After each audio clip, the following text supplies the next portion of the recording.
Muito bem, gente. Bom dia a todos. Estamos aqui de volta e hoje nós vamos ter um tema muito bom. É um tema que machuca às vezes, né, amor? Mas é um tema interessante. Vamos abordar hoje finanças. Finanças. Finanças é um troço que sempre pega, né? Mas veja, nós vamos abordar finanças de uma forma um pouquinho diferente, tá? A ideia não é falarmos de como administrar o dinheiro, de falar em orçamento, falar de planilha. Nós não vamos abordar isso, não, tá? Nós vamos abordar a essência, a base, o motivo, efetivamente, que pode fazer com que nos desviemos dos caminhos de Deus. E muitas vezes esse desvio é por amor ao dinheiro. É disso que nós vamos falar um pouquinho. Pois bem, vamos retomar um pouquinho a história lá que a gente já vem falando de 1 Coríntios. Que é a nossa base que é a aqui, né? nossa base. Temos que os cristãos lá daquela cidade de Corinto também enfrentaram dificuldades relacionadas às finanças. Vejamos lá a recomendação feita por Paulo aos Coríntios. Então tá lá. Você lê para a gente, amor? Veio.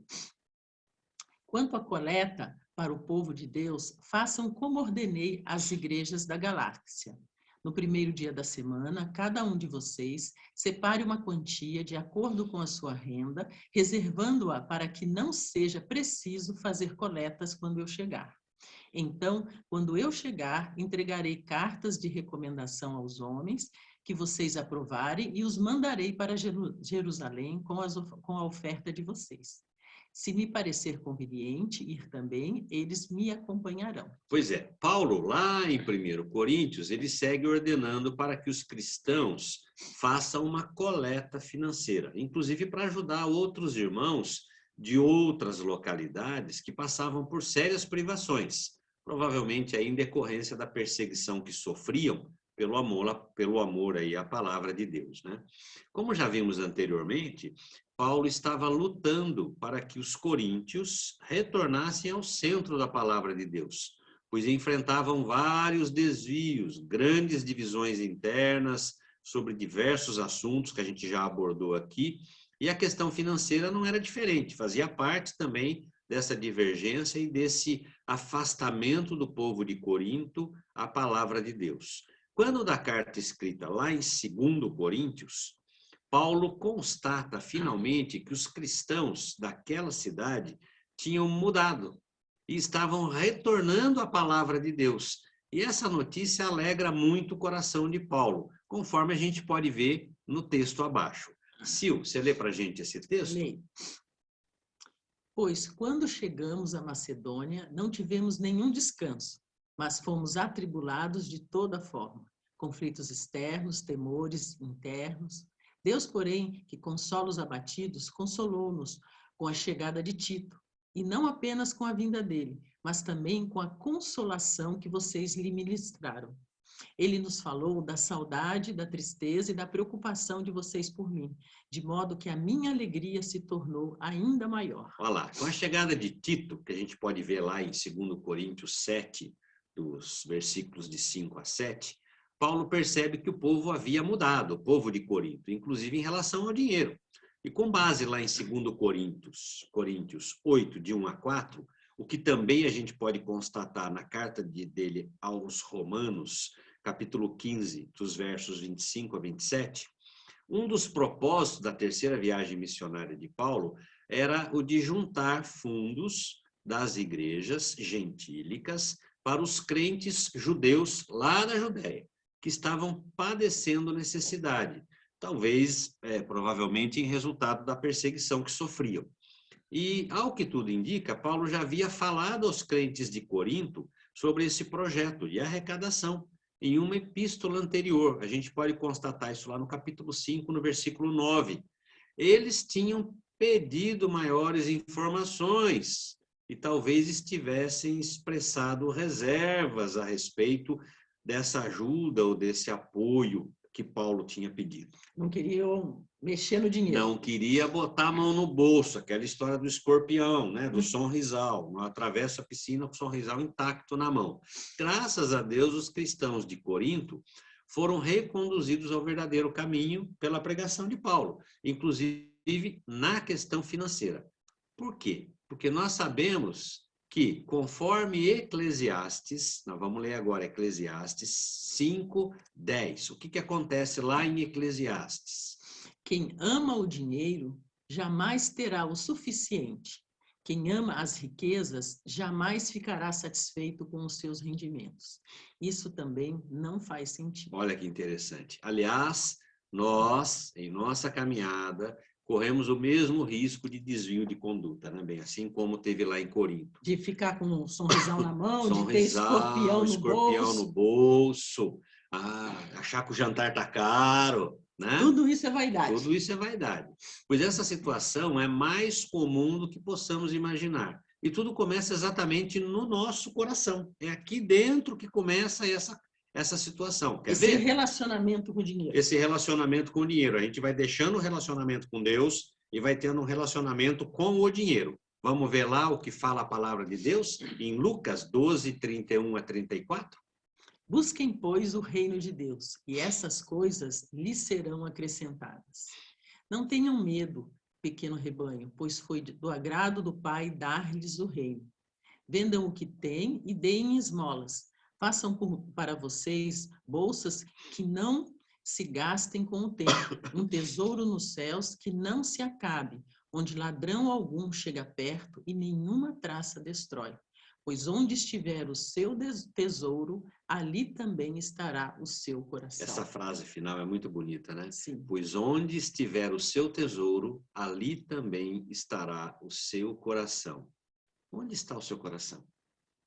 Aonde está o seu coração? Aonde? Será que o seu coração está no dinheiro? Será que o seu coração está na palavra de Deus? Como herdeiros das riquezas do reino de Deus, nós, cristãos, não devemos preocupar-nos com detalhes terrenos. Devemos, ao contrário, ordenar nossas prioridades corretamente, centrando nossos corações aonde? No reino. No reino. Aliás, foi exatamente essa fala de Jesus na conversa que ele teve com o jovem rico. Você quer ver? Está lá em Mateus 19:21-24. Você lê para a gente, amor? Jesus respondeu: se você quer ser perfeito, vá, venda os seus bens e dê o dinheiro aos pobres, e você terá um tesouro no céu. Depois venha e siga-me. Ouvindo isso, o jovem afastou-se, triste, porque tinha muitas riquezas. Então Jesus disse aos discípulos: digo-lhes a verdade, dificilmente um rico entrará no reino dos céus. E lhes digo ainda, é mais fácil passar um camelo pelo fundo de uma agulha do que um rico entrar no reino de Deus. Olha, gente, a gente precisa entender bem o que estava acontecendo. A riqueza, equivocadamente, naquela época, era considerada uma evidência da aprovação de Deus. Então, a pessoa que era rica, as pessoas pensavam, esse Deus aprovou. E o rico parecia, com isso, ser o mais provável candidato ao reino de Deus. Jesus, quando conversa com o jovem rico, que ele, jovem rico, tinha todo o seu coração nas riquezas, estava assim, dinheiro pesando muito mais, tá? O que ele faz, tá? Jesus muda esta situação, inverte essa ideia. E o que faltava àquele jovem era exatamente desligar-se do apego, do amor ao dinheiro. No seu coração, certamente, o dinheiro tinha maior prioridade. Então, ali a gente vê que Deus não estava... Jesus não queria que ele ficasse pobre, não, mas queria que ele tivesse a disponibilidade de coração, o desapego, e estar apegado ao que é certo, exatamente, que é o reino. Aliás, a gente pode até ver isso na parábola do semeador. Olha que interessante que está lá em Marcos 4:18. Você lê para a gente, meu amor? Leio sim.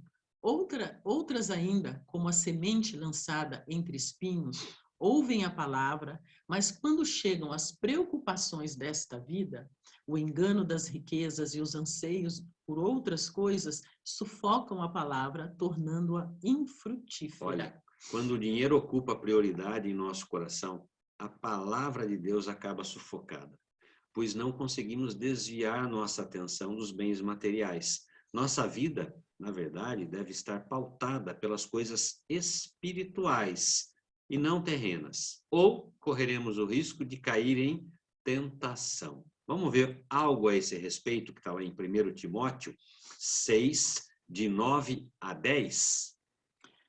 Os que querem ficar ricos caem em tentação, em armadilhas e em muitos desejos descontrolados e nocivos, que levam os homens a mergulharem na ruína e na destruição, pois o amor ao dinheiro é raiz de todos os males. Algumas pessoas, por cobiçarem o dinheiro, desviaram-se da fé e se atormentaram a si mesmas com muitos sofrimentos. Olha, e ainda não podemos ficar divididos, tá? Muita gente fala, não, o dinheiro não toma o lugar inteiro da minha vida, mas fica dividido entre uma coisa e outra. E a respeito disso, olha o que nos fala a palavra de Deus lá em Lucas 16, 13. Ninguém pode servir a dois senhores, pois odiará a um e amará o outro, ou se dedicará a um e desprezará o outro. Vocês não podem servir a Deus e ao dinheiro. Olha que coisa interessante. Ao contrário, temos que buscar em primeiro lugar o reino de Deus. Nosso relacionamento com Deus deve ter a mais alta prioridade na nossa vida. Aliás, Deus satisfará todas as necessidades daqueles que arriscam tudo por Ele.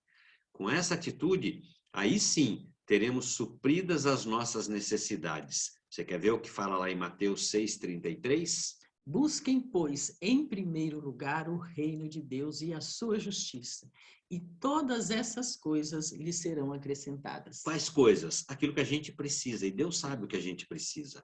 E qual que é o resultado disso? É muito simples, que está lá em Mateus 6,34. Portanto, não se preocupem com o amanhã, pois o amanhã se preocupará consigo mesmo. Basta a cada dia o seu próprio mal. A gente fica preocupado, né? Mas me diga uma coisa, como que essa situação toda pode influenciar num relacionamento conjugal, Silvana? Esse amor ao dinheiro, essa divisão.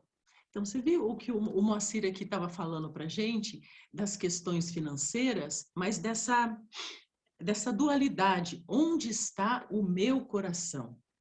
Jesus, Deus, em toda a sua palavra, em momento algum, ele fala que a riqueza é algo pecaminoso, Não é algo é. ruim. Sim. O pecado, a dificuldade, o afastamento está quando o nosso coração está firmado nisso. E estas questões financeiras podem trazer conflitos ao relacionamento conjugal. Entendi. Ter o nosso coração nos tesouros terrenos e não nos eternos interfere na nossa relação conjugal e, com isso, podemos ter alguns dilemas. Vamos ver algum desses dilemas que o nosso coração, estando focado nas finanças, focado no dinheiro e não no reino de Deus, pode trazer para o nosso relacionamento? Vamos lá. Então, o primeiro dilema que eu quero conversar com vocês é o antes e o depois. Mas o que a Silvana quer falar com antes e depois? O que é esse antes e depois? Então, você tinha uma vida antes de se casar. Sim. E você passa a ter uma vida depois que se casou. Muda tudo. Isso também é a sua vida financeira. Sério? Né? É isso aí. Agora, como que eu vou lidar com a situação financeira, com o dinheiro, na minha relação conjugal? Né? Isso não deve ser olhado como quando eu era solteiro. Quando eu tinha, por exemplo, uma vida financeira baseada nas conquistas dos meus pais. Onde meu pai morava, quanto ele ganhava, o que ele me dava de dinheiro. Como ele vivia. O que comprava. Ou na minha vida individual de solteiro, se eu já me sustentava, se eu já tinha condições para viver e me sustentar. Hoje, depois de casado, ou seja, no depois, a vida financeira, o manejo das finanças, não é mais individual, mas sim compartilhado a partir do nosso relacionamento conjugal, né? Que envolve já todos aqueles conceitos que a gente vem trabalhando no relacionamento conjugal, também vale para as finanças, que é o respeito, a humildade, a parceria. Antes, eu olhava para tudo só com o meu olhar, porque era a minha vida, inclusive financeira. Hoje, eu não sou mais uma pessoa. Eu deixei pai e mãe, e me tornei uma só carne com o Mudou meu tudo. cônjuge. Então, o meu olhar para para a minha finança é diferente. Muitas vezes, quando falamos em finanças, nessa relação conjugal, coisas que a gente traz da nossa vida de solteiro, da cultura familiar, de tudo que a gente viveu na nossa história, faz com que a gente tenha aquela relação de poder. A gente acha que com o dinheiro a gente pode controlar algumas coisas, e aí a gente entra naquela... E muitas vezes um querendo controlar o outro, né? Exatamente, em vez de compartilhar e de conversar. Né? E aí o dinheiro traz aquela questão de posição de superioridade na relação. Eu que tenho o poder de decisão, porque eu que ganho dinheiro aqui em casa, eu que controlo. Sabe o que lembra? Aquele jogo de tênis e frescobol, né? Exatamente, as pessoas começam a querer marcar ponto Sim. E não brincar com a bolinha, para que a bolinha não caia. É verdade. O amor ao dinheiro torna-se maior que o amor ao nosso próximo, ou seja, o amor ao nosso cônjuge. Isso vai estragando tudo. Então, esse é um dos dilemas que a gente precisa estar prestando atenção na nossa relação conjugal. Então, agora, como que nós vamos vivenciar a nossa relação financeira a partir do nosso casamento, e não a partir da vida dos nossos pais ou a partir da nossa vida de solteiro. Eu lembro que quando nós fomos casar, o Moacir O Moacir falou para mim, olha, eu tenho a oportunidade de comprar um terreno e fazer uma edícula. E ele foi me mostrar o terreno. Era um terreno que o cara ia fazer picadão, né? Isso. E esse terreno, isso há 34 anos atrás, era um bairro distante. Era num bairro bem distante, simples, né? E a maioria das ruas não tinham nem asfalto. E o Moacir me levou, parou na frente do terreno e falou, olha, o sorrisão, né? Conquista da compra, esse terreno que a gente... Pode ser esse terreno. Que a gente vai comprar, né? Aí eu parei e olhei para aquilo e fiz assim. Fiquei imaginando a casa que eu morava. Gente, eu vim do Rio de Janeiro, no apartamento, praia. E aí eu falei, gente, mas parece que não é aqui que eu quero começar, não é aqui que eu quero morar. Mas depois Deus colocou uma coisa no meu coração que eu ouvi na igreja, né? E aí eu pensei assim, mas é aqui que eu vou começar a minha vida de casada. E aí a gente comprou o terreno, né, Vitor? E construiu uma edícula de 43 metros quadrados. E hoje nós estamos aqui na nossa casa, aqui, né? E foi, né? Deus foi nos abençoando. É o antes e o depois. Exatamente. E tem mais fora o antes e o depois? Tem. Outro dilema que pode estar interferindo na nossa questão financeira é a individualidade financeira. A individualidade, ela é uma forma referente às finanças do casal que ocorre quando os cônjuges, um dos cônjuges, Sim. ou os dois, omitem ou alteram informações sobre os gastos. Sabe aquela coisa de esconder? Acontece. Às vezes às vezes os dois, né? Ou nos gastos, ou nos investimentos, ou dívidas, né? Achando que o dinheiro é dele e ele faz o que quiser, que ele não tem que dar satisfação. Isso nos leva a pensar em uma coisa um pouco mais... Porque se eu não compartilho, se eu não dou satisfação, se eu não quero que o outro saiba o que está acontecendo, será que é realmente só relacionado a como gastar o dinheiro? Ou existem algumas coisas mais profundas, cumplicidade, parceria, compreensão, confiança? Será que são assuntos mais profundos que estão precisando ser cuidados no relacionamento conjugal? É verdade. A individualidade financeira pode ser um sintoma de dificuldades que não estão sendo olhadas nessa questão da individualidade. Né? Eu estou realmente vivendo em comunhão conjugal? Tem que porque pensar. As finanças fazem parte dessa comunhão. É verdade. E como que a gente vai lidar com isso? A gente conheceu uma situação em que as pessoas tinham a vida financeira totalmente separadas, inclusive de uma, quando precisava de dinheiro, fazer empréstimo. Do cônjuge. Do cônjuge com juros. É. Juros da poupança. Ele cobra um juros mais baixo, de poupança. Gente, é uma comunhão, né? Jogo de tênis ferrado. Total e completo. É verdade. Outro dilema que a gente pode estar Vamos lá. trabalhando é o endividamento. Né? Olha a cara desse casal aí, né? Olhando para as dívidas, né? Viver acima de sua condição. Parece a cara quando chega o cartão de crédito, hein, amor? Exatamente. Né? Viver acima da nossa condição para provar o quê? A quem? Né? Para quem que eu tenho que provar as coisas e por isso eu tenho que comprar além daquilo que eu posso? As pessoas vivem pelo ter e não pelo ser. Exatamente. Criamos falsas necessidades geradas e impulsionadas pelo consumismo. É verdade. Olhamos aí o que fala o Facebook, Sim. o que fala o Instagram, o que Aliás, fala a televisão. o Face hoje passa umas fotos que você acha que está tudo um paraíso, tudo uma maravilha, o cara está tirando uma foto com o pé na areia, mas é na construção da casa dele, entendeu? Para vocês terem ideia disso, o Moacir, uma época, ele foi advogado de um cartão de crédito muito usado por todos nós.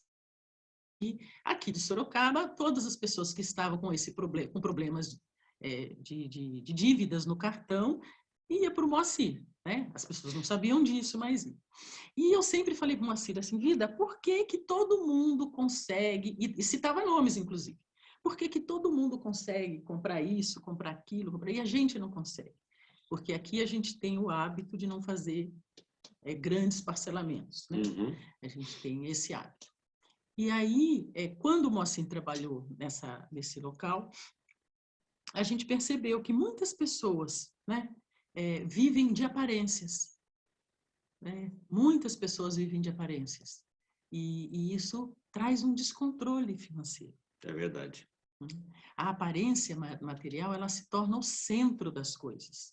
O apego ao dinheiro e ao consumismo podem ser um grande deflagrador de conflitos, porque você passa a viver naquela situação e aí você começa a não ter um bom relacionamento aqui. É aquela história. Às vezes você chega, né? Pode ser até na igreja. Você vê o irmãozinho lá chegando, trocou de carro.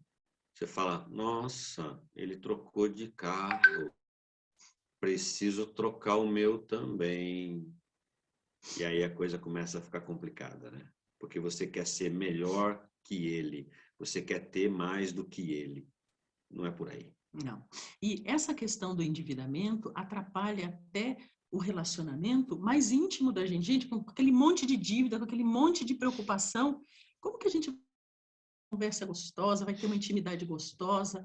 A gente não consegue. Destrói tudo. Esses dilemas, eles podem ocorrer em todas as fases, em todas as épocas do nosso relacionamento conjugal. A gente olhar para o dinheiro dentro daquela forma que a gente já trabalhou aqui, com uma mentalidade distorcida. Sim. Com base em princípios corretos. É verdade. Então, a gente pensa o quê? O dinheiro, ele é sinônimo de segurança, ele é sinônimo de conforto, de poder, de... E aí a gente tira Deus, né? Porque acha que é o dinheiro que nos dá tudo isso. Exatamente. Segurança, conforto, poder, quando na verdade Deus é que nos dá tudo isso. E aí a grande... que o dinheiro traz felicidade. Essa é a mentalidade distorcida. É verdade. E aí, como o Moacir já falou, todas essas coisas realmente são possíveis. Mas se nós olharmos para o dinheiro com o princípio de quê? De que ele é a provisão do Senhor para as nossas vidas, de que ele tem um propósito nas nossas vidas. Então, esse é o princípio correto. Dentro dessa provisão e desse propósito, o dinheiro vai nos dar a segurança, vai nos dar o poder necessário, vai nos dar o controle e vai nos trazer felicidade. Mas dentro do princípio da provisão e do propósito que Deus tem para as nossas vidas. Aliás, é muito comum, e eu conheço muita gente, viu, que tem muito dinheiro e é extremamente infeliz. E muita gente que tem muito dinheiro fica constantemente buscando a felicidade e não encontra, porque a felicidade não está no dinheiro, não reside no fato de você ter o dinheiro. Não é isso que te deixa bem, que te deixa em paz, que te deixa feliz. E, ao contrário também, nós conhecemos muitas pessoas que têm pouco dinheiro, que têm dificuldades grandes financeiras e acham que só vão ser felizes se tiver dinheiro. É. Então, os dois extremos são errados. É verdade. Porque o dinheiro, ele não traz felicidade em nenhuma situação, nem quando a gente tem muito e nem quando a gente tem pouco. O que nos traz a verdadeira felicidade é o Senhor reinando nas nossas vidas, porque é Ele que vai suprir as nossas necessidades. É interessante. Tá? Olha que a gente está mencionando a fala de um consultor financeiro, o André Massaro. Você lê para a gente, amor? Leio. Vamos lá. Em um mundo ideal, um casamento deveria ser gerido como uma empresa. 2 sócios. Um dos sócios pode até assumir sozinho a gestão financeira, mas precisa prestar contas ao outro sócio e agir dentro de um mandato. Isso é uma visão prática, né, desse consultor, dando consultoria para casais. Que o quê? Os dois precisam estar dentro de um equilíbrio de posicionamento no casamento, ou seja... Jogando frescobol. Exatamente, somos iguais, Uhum. mas a gente tem uma dinâmica financeira, e dentro dessa dinâmica financeira, quem que vai administrar, quem que vai planejar, quem que vai fazer os pagamentos, quem que vai fazer os orçamentos, o casal vai conversar sobre isso. Mas, às vezes, tem uma pessoa que tem mais habilidade, tem mais condições, ou às vezes até mais tempo, né? E aí, essa pessoa pode até estar à frente de algumas coisas, mas quando ele fala assim, agir dentro de um mandato, é dentro daqueles combinados, dentro daquela parceria. Representando, agindo em favor. Exatamente. Jogando frescobol. Frescobol. Né? Então, a realidade é essa. Eu creio que essa visão aí do André Massaro é uma visão prática para entender o que é de nossa vida conjugal financeira. Mas a gente sempre deve lembrar que a base disso é uma administração financeira tendo Deus como prioridade. Se não tiver, não adianta. Diante disso, qual seria a melhor estratégia para as questões que envolvem a situação financeira? Então, a gente já viu que as questões financeiras aqui devem ser geridas em conjunto, que elas devem ser priorizadas pelo amor de Deus, né? Então, qual que é a estratégia? Qual que é o olhar que a gente tem que ter primeiro para quando a gente vai pensar na nossa vida financeira conjugal? Vamos ver qual que seria? Vamos lá? Olha só. Parem um pouquinho vocês aí e deem uma olhada no que está escrito aqui na tela. Mateus 22, 37 a 40. Você lê para a gente, amor? Leio. E Jesus disse-lhe: amarás o Senhor teu Deus de todo o teu coração e de toda a tua alma e de todo o teu pensamento. Este é o primeiro e grande mandamento. E o segundo, semelhante a este, é: amarás o teu próximo como a ti mesmo. Destes 2 mandamentos dependem toda a lei e os profetas. Olha que coisa linda e maravilhosa. Agora vocês olham para nós e falam assim, nossa, o que esse texto tem a ver com situação financeira, pois é, com gerir o nosso dinheiro, com organizar as nossas dívidas? Onde está o teu tesouro, ali está o seu coração. Verdade. Se o teu tesouro for amar o Senhor Deus de todo o teu coração e de toda a tua alma e de todo o teu pensamento, se o seu coração estiver aí, todas as coisas vos serão acrescentadas. Inclusive, você vai poder amar o teu próximo como a ti mesmo, que é o teu cônjuge, que é as relações que você tem na sua vida. E vai poder ter condições de gerir, inclusive, a parte financeira de uma forma melhor.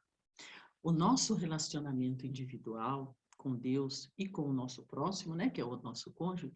Que o cônjuge, na verdade, é o próximo, mais próximo. Exatamente. É o que deve nos direcionar para a nossa relação conjugal financeira, dentro de parâmetros corretos e que promova a unidade do casal.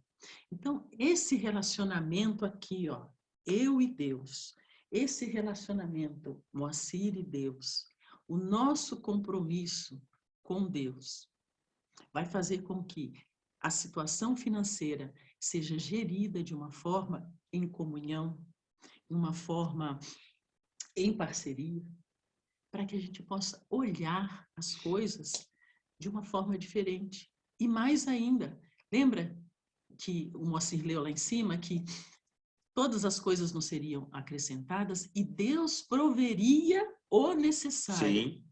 nos dando discernimento, nos dando sabedoria. Porque às vezes a gente precisa mesmo fazer um carnezão por alguma situação, mas fazer isso com a sabedoria e com o E coração orientação de Deus. voltado para o que Deus quer para as nossas vidas.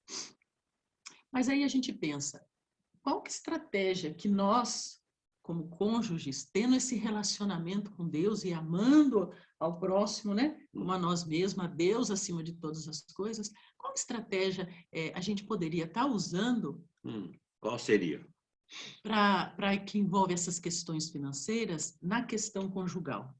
Porque o meu relacionamento com Deus está muito bom, o do Moacir também está, e a gente tem buscado no Senhor o que a gente vai fazer, como a gente vai lidar com as coisas. Mas a gente tem diálogo sobre isso? Precisa. Então, eu tenho que ter um relacionamento profundo com o Senhor e o meu cônjuge também, sobre todas as questões, inclusive as finanças. Mas nós precisamos conversar sobre isso. Porque o diálogo, ou seja, ele vai dar o quê? Abertura para a resolução conjunta, para a negociação, para o que a gente vai fazer. Tem que conversar e muito. Sim, e ver qual que é o propósito que Deus tem falado aos nossos corações e como isso vai nos ajudar a caminhar no nosso dia a dia. Então, se eu fico olhando só para o meu lado, aqui, e o Moacir só para lá, e a gente não conversa a respeito. Aliás, aconteceu isso esses dias. Eu falei assim, vou comprar tal coisa para o nosso jantar. Fui lá e comprei. O Moacir, no final do dia, chegou. Eu estava trabalhando home office esse dia. O Moacir chegou no final do dia com uma sacola. Olha o que eu comprei. Nós compramos a mesma coisa. Então, em vez da gente ter... a gente podia ter gasto uma vez só o dinheiro. Gastou duas. Gastamos duas. Por quê? Eu não contei para ele que eu já tinha encomendado no supermercado aquela coisa. Então, o diálogo, a gente precisa dele em todas as situações. Especialmente o foco que nós estamos dando hoje, nas finanças. E esse diálogo para ter uma negociação conjunta, né, meu amor? Exatamente. Como gastar, onde gastar, quanto gastar e se gastar. Essa questão de gastar, o Moacir tem até uma frase que eu gosto, você tem que ver primeiro se você tem dinheiro, não é isso? É o primeiro tópico. Eu tenho dinheiro? Não, acabou. Então não tem que comprar. Não temos dinheiro, acabou. Aí a resposta pode ser, eu tenho dinheiro. Tenho. Eu preciso? Não. Então não tem que comprar. Né? Então é simples, sabe? A gente tem que ter essa fala, esse olhar, porque a gente compra muito no impulso, né? A gente é assim. A hora que vê, comprou. Porque, é bacana, todo mundo tem, então também vou ter que ter. Entendeu? E aí, nesse diálogo, a gente pode chegar a essas conclusões. E talvez eu não precise dessa xícara. Talvez eu não precise. Mas eu quero. Na hora que eu vou conversar com o meu cônjuge, a gente pode chegar à conclusão de que realmente não há necessidade disso. Lembra que a gente é diferente? Convergente e divergente? Pois é. E nós nos completamos? E esse diálogo precisa envolver o quê? Para que a gente possa conversar segundo o princípio correto. Respeito para ouvir e para falar. Então, mas o dinheiro é meu, eu trabalho, eu vou... Não. Tem uma frase que é impressionante, eu uso errado ela muitas vezes, tá? Eu falo assim, não, mas eu mereço. Não, eu mereço. Trabalho que nem um doido, que nem um maluco, eu mereço. Às vezes você também fala, não, a gente merece, a gente não para, a gente trabalha, a gente merece, mas eu tenho dinheiro? Não, se eu não tenho dinheiro, não é que eu não mereço, eu não tenho dinheiro, pronto, não vou comprar, acabou. Então, conversar sobre isso com respeito, tanto quando eu vou falar e quando eu estou ouvindo, para que esse diálogo construa e não gere problemas. Sim. Flexibilidade. Esse diálogo tem que envolver a flexibilidade para transformar a regra do jogo. Então, aqui nós, por exemplo, temos o hábito, vamos falar da gente, né, amor? Uhum. De não comprar nada parcelado. Sim, na maioria das vezes. A gente Mas, tem várias exceções, mas na então, maioria é das isso vezes que eu a quero gente não dizer. faz isso. A gente tem a flexibilidade de conversar sobre isso. Sim. Olha, determinada coisa a gente vai ter que comprar em picadão. Então, vamos. Mas não é a nossa regra, mas existe a flexibilidade, Sim, né? Que sempre está exatamente. presente no nosso diálogo. Sim. E tem que estar. Porque se é uma rigidez, se a regra do jogo nunca pode mudar, fica complicado, Fica. né? E às vezes precisa mudar para uma situação específica, né? Exatamente. Outra coisa que envolve o diálogo é a parceria, a confiança mútua. Estar junto nessa decisão, com respeito, com flexibilidade, mas estar junto. Porque às vezes a gente faz tudo certinho, como diria o Uhum. outro lá, mas nós estamos nesse mundo. E pode ser que a nossa decisão em conjunto chegue e dá errado. Uhum. Mas nós somos parceiros. Então, foi uma decisão nossa. Nós confiávamos na nossa decisão. Vamos ter que rever algumas coisas? Vamos reconversar com respeito, com flexibilidade. Então, o ideal é seguir os 3 pontos. Sim. Né? Sempre no diálogo, a gente ter como base o respeito, a flexibilidade e a parceria. Que bom. E sempre estar firmados naquilo que Deus tem para as nossas vidas, que é o melhor, né? O necessário. Então, falar sobre as finanças é mais uma oportunidade de aproximação afetiva e possibilita a empatia para compreender as dificuldades de cada um dentro do relacionamento. Lembra, novamente, que nós somos diferentes, mas nós podemos nos completar. Então, como eu já falei e reforço, a estratégia melhor para o nosso relacionamento financeiro conjugal é o diálogo. Diálogo com respeito, flexibilidade, com parceria. Porém, desses 3, o maior é o amor em Cristo que une o casal. Essa é a base que vai dar a liga para todas as outras situações. Que vai deixar a balança correta, né, amor? Exatamente. Vai fazer com que a gente olhe efetivamente para as coisas com o olhar de Deus. Então, o nosso convite a vocês é: conversem sobre a situação financeira de vocês, com respeito, com flexibilidade, com parceria, mas principalmente em amor. O amor que Cristo tem colocado no coração de vocês.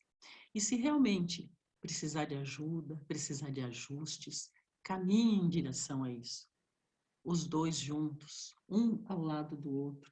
Buscando ajuda, buscando apoio, buscando orientação, porque é preciso mesmo. E às vezes até para sair de uma situação que muitas vezes chegou a ficar crítica, tem que ter uma orientação. Eu tenho uma conhecida minha que uma vez me procurou, parente, me procurou e falou: olha, cheguei numa situação onde eu não tenho mais condição, eu estou pagando juros do cartão de crédito por mês e não tenho como sair disso. E me procurou, eu sentei, nós fizemos uma projeção, um esquema e montamos uma maneira para essa pessoa efetivamente sair desta situação e conseguiu sair. Entendeu? A gente traçou um plano, um projeto, um prazo e conseguiu sair. Ela buscou ajuda. Então, às vezes, a gente tem que buscar ajuda, um apoio. E isso que é muito importante. Nós chegamos em situações complicadas? Sim, acontece. Né? Nós vivemos nesse mundo, nós não somos perfeitos. Isso é a realidade do ser humano. Mas nós temos o diferencial, que é Deus nas nossas vidas. Então, dobre os seus joelhos, ore ao Senhor, e Ele vai te dar sabedoria para você buscar caminhos. São caminhos, às vezes, um pouco difíceis? Sim. Às vezes, caminhos necessários? Sim. Mas o Senhor vai estar com você em cada um deles. E Ele tem colocado pessoas para que te dê, às vezes, a orientação para enxergar alguns caminhos que você não tem enxergado também na sua vida financeira. Então, converse com seu cônjuge, tenha um diálogo de respeito, de flexibilidade, de parceria. Porém, desses três, o maior que vocês têm que exercitar é o amor em Cristo, para que haja união do casal. Amém. Amém? Amém. A gente vai orar? Sim, vamos orar, Senhor. Vamos. Senhor, nós temos muito que agradecer, Senhor, por este momento tão gostoso e precioso, onde a gente está aqui ouvindo a Tua palavra e aprendendo. E clamamos por orientação financeira, Senhor. A gente sabe o quanto é difícil lidar com a situação financeira, principalmente nos dias de hoje, onde somos muitas vezes levados numa onda a gastar mais do que a gente tem condição, Senhor.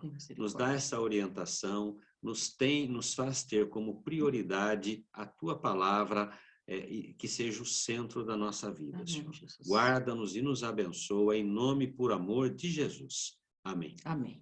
Gente, e a gente quer convidar vocês para a nossa próxima aula. Muito bem. Onde a gente vai falar de filhos. Filhos. Sobre uma outra perspectiva, né, Bem? Exatamente, uma outra perspectiva. Assim como foi de finanças, uma outra perspectiva. Então, convidamos vocês. Tamo junto? Tamo junto. Até semana que vem, então. Vamos encerrar a nossa gravação?